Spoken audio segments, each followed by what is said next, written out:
What it do, good people? Coming to y'all live from Tez TV. I got a special one for y'all today, y'all. Yeah, y'all see the water, but y'all don't know where I'm at. Yeah, I'm down here in the Midwest, down here in this Oklahoma City, and I'm gonna say this. I like to thank you, Mo. Okay. You and Steve for showing the hospitality that y'all did, opening the city up to me. We glad to have y'all. We had fun. Thank you. But I'm excited to have this interview right here. And this interview right here, this unconventional. I want to know the parent side of, cause let us. I'm getting ahead of myself, and I apologize. Queens, can you speak your name? Monique Alexander. Where you from? I say Dallas, Texas. Dallas, Texas. Mm-hmm. And where you grew up? Dallas. And here. Now, can you tell the people where we met? We met in college, 2000, year 2000. You was on the basketball team. I was on the volleyball team. Okay, and she was good. She was definitely good. Now, I have to give y'all some of the history behind it, because her and a brother of mine, Steve Alexander, got married, and they had a son named Trey. They got KK too, but we talk about Trey. Right. We talk about Trey right now. Top recruit in the country, playing basketball. I want to know how you feel in all of this, because just how do you feel like being a you ain't just a team mom, like right. you in it. You in it just as much as right. Steve in it, right? Mm-hmm. You get in. I heard that y'all can't even sit together at the game, right? So I want you to walk us into when he started playing, how you felt about it, the different emotions that you may have. Okay. You know, the positives of having a student athlete. Some of the negatives and things that you don't like that you see that goes on in amateur sports. Right. So, go ahead. You got to come on, Queen. Well, don't be bashful. You know you're gonna have to remind me of some of the stuff you said. He started, I guess, like first, second grade. Mm-hmm. Stevie's daddy started coaching the team. He was the head coach, and then eventually Stevie took over the team, where we started our own AAU team, because we was just with the YMCA with his daddy coaching. Okay. And so Stevie coached Trey on his AAU team up until 10th grade, and then he went over to Team Griffin. How you felt about that at this time? When he switched over to Team Griffin? Mm-hmm. I felt like it was needed, because we hadn't got picked up on no circuit yet. Okay. And you know, in AAU, circuits is big, the Under Armour, the Adidas, and the Nike. Right. Team Griffin was with the Nike one, which is like the top of the circuits that you can get on. That's the best one you can get on. So, of course, we didn't want to get rid of our AAU team, because we had it since the beginning. That was our baby. But, I mean, we got to do what's best for our son and the goals that he had for his life. You know what I'm saying? So, we thought that was the best decision to make for Trey and with everything he wanted to do when it came to basketball. Okay. When the transition was made, did Trey feel any type of way? Did y'all ever have a conversation with Trey? Like, this is what's best?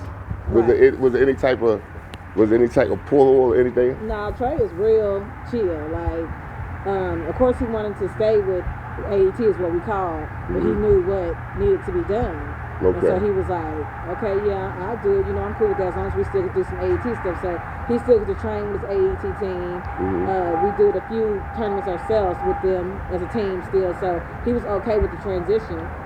We just talked to him about what needed to be done to get to the level you're trying to get to, and to get the more exposure that you wanted to get recognition from them colleges that you really were interested in. All right. So he wasn't upset about it or nothing. All right. So in high school, they say you're a little rowdy at the games. They're a little rowdy at the games, right? Right.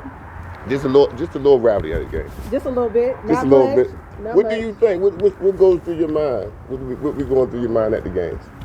Man, it's more of just wanting Trey to play his game. I know what he's capable of. I've seen it. Like, he's my son. I done seen him from first grade up. I know what he can do. And when I see you out there doing what you're supposed to do, I gotta let him know, son, you need to be on the shit. Listen here, people. Listen here, people. They say, I don't know how true this is. They say she went to the game, right?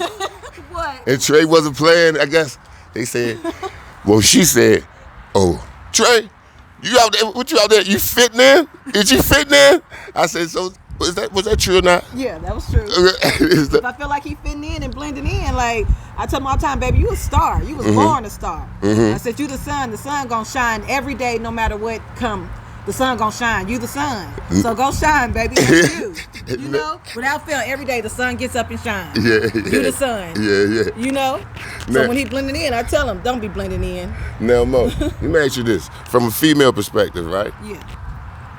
How do you look at the landscape of this? Do you feel like, because, all right, y'all got a family with y'all. But I want you to speak to the female that don't have maybe a male in a home and just doing it by herself. Okay. And some of the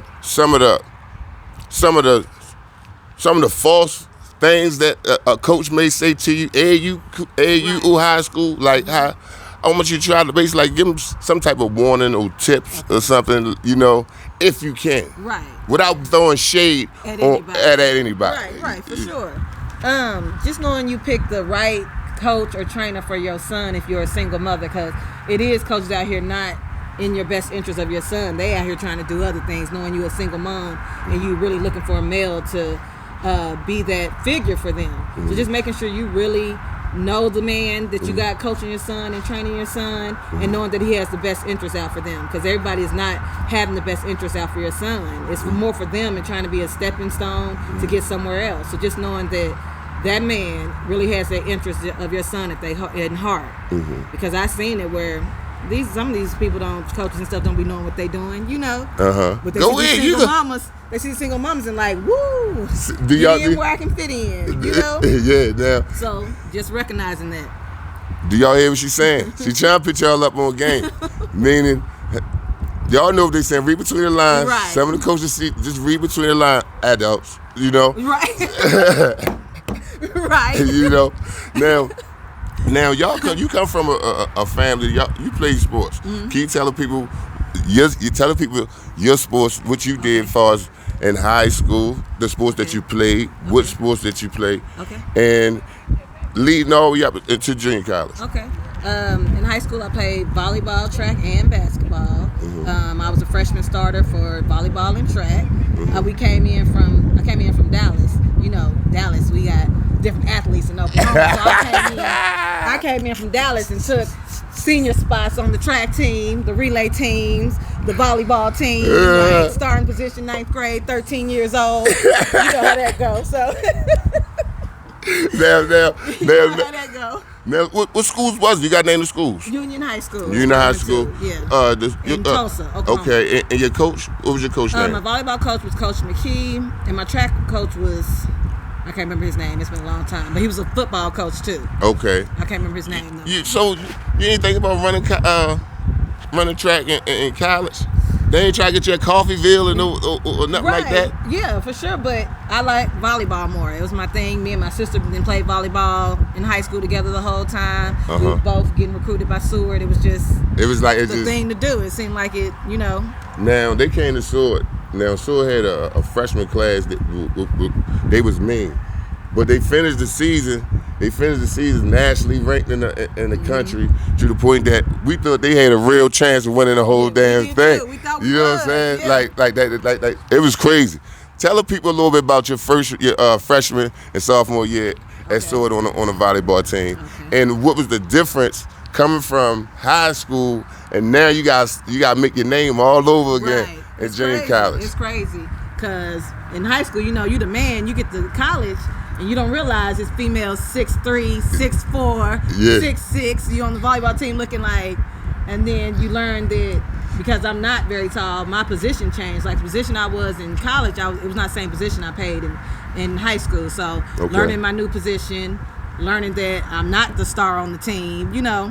Learning to be more of a team player because I did have a bad attitude and I was kind of cocky in high school. You get what I'm saying? So just learning how to adjust to those things. So hold up. So you thought you adjusted to that your freshman year? You thought? Okay. Yeah. You don't think I did? I mean, that must be your sophomore when you calmed down a little bit. When you What you mean? You was still running your mouth. You talk to them girls crazy out there. You about this small, they about this. Come on here. I mean, that's all over the place. Right. And then off the court, you carried it like, get out of here. Shit. Yeah.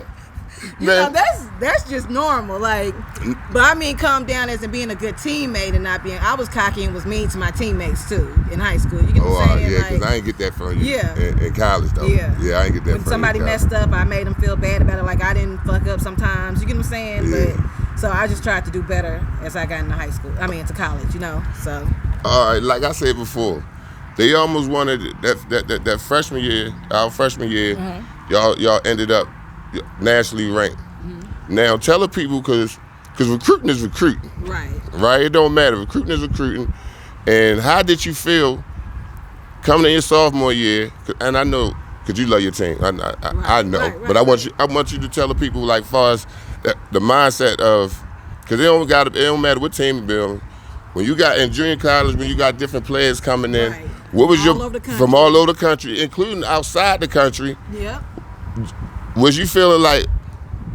Did you have a relationship with your coach that you like, oh, all right, I'm good because I'm going to play? Or you was like, looking at him sideways like, I don't know what he going? Yeah, I didn't have a good relationship with my coach. So, yeah, it was always kind of like, I don't know where I'm going to stand when, I mean, I guess that's normal because you got to compete for your position no matter what, True. So you never really know unless you like my sister who is the best on the team. You got a solid position no matter what, So I knew coming into my sophomore year that it was I'm going to have to work. I'm going to have to try to get on his good side because I didn't feel like he liked me. You know what I'm saying? Because I was loud and talked a lot and, just did the most. So see, I ain't going to know all y'all stories. Right. And listen, we going to get Patrice's story. We going to get Patrice's story one of these days, too, because she was a whole monster, a whole beast in her own right. All right, so talk about that sophomore year. Okay. How'd it go? It didn't go as good as the freshman year. We got 5th in the nation our freshman year, and we got 7th in the nation our sophomore year. So I started some games I didn't start. I got used to playing. I only played the back row because I wasn't tall enough to play the front row. True. So it was just an adjustment. So, but it was still fun. I would say the second year was more fun than the first year because I knew most of the girls. I kind of knew what to expect, all right. Now that whole, I want you to tell about that whole Kansas experience, right? Because you met your husband in Kansas, right? And I want you to tell the parents that sending their child away to college, that it could be in a small school, and some of the things that goes on in these small schools. Not everything, we won't get explicit, but we gonna. That's Taz at the dark. We ain't talking about that. That's Taz after dark. Yeah, that's Taz at the dark.